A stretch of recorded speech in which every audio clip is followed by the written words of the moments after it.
Angus Brown, better known as Hank Brown, was a stage driver, freighter, a miner, and owned a livery stable in San Bernardino and several mines in Southern California.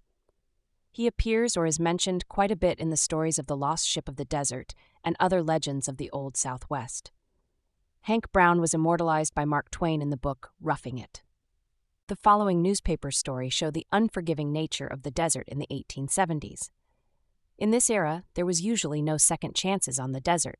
Resilience of the human spirit was mandatory. Wednesday, November 12, 1873, from the San Francisco Examiner. Perils of the California Desert. A letter dated October 1st from Dos Palmas Station on the desert to the Yuma Sentinel says, 4 days ago, the son of old Chico Theodore from Yuma came to this station about dark on foot and nearly dead for water. He said he had left his father and a boy, the brother of Mrs. Jeager, out 40 miles on the desert, without water and nearly dead for the want of it, having been without it for 3 days when he left them 24 hours before.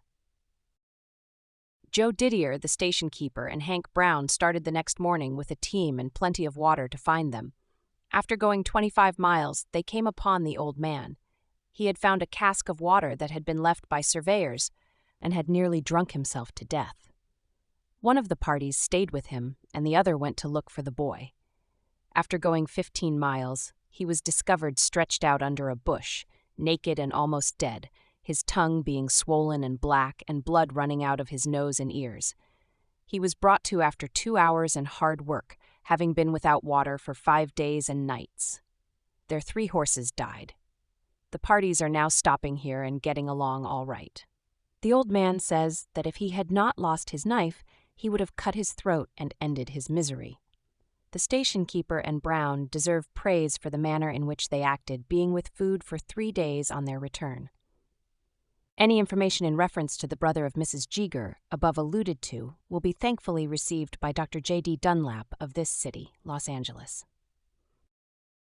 For Hank Brown, incidents like these were not commonplace, but they were more frequent than others because of his trade.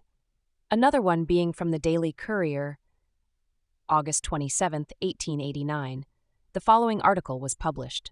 Hank Brown, the veteran prospector, while on the desert a week ago yesterday, found a well-dressed, respectable-looking man almost at the point of death, at a point about 4 miles east of Indian Wells and the same distance west of Indio Station.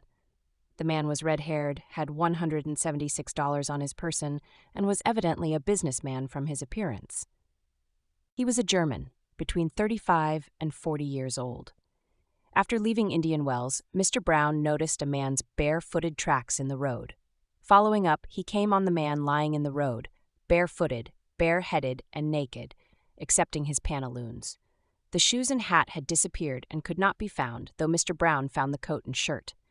He was almost at the point of death, Brown claims, but that he revived him with wine and all the water he had. Mr. Brown hurried him to the station as fast as possible, and once there, everything possible was done for him. He rallied and lived about 4 hours. The man said nothing, except to call for beer, but he prayed constantly in German. The money was left with the company officials, and the good and big-hearted Brown went on his way.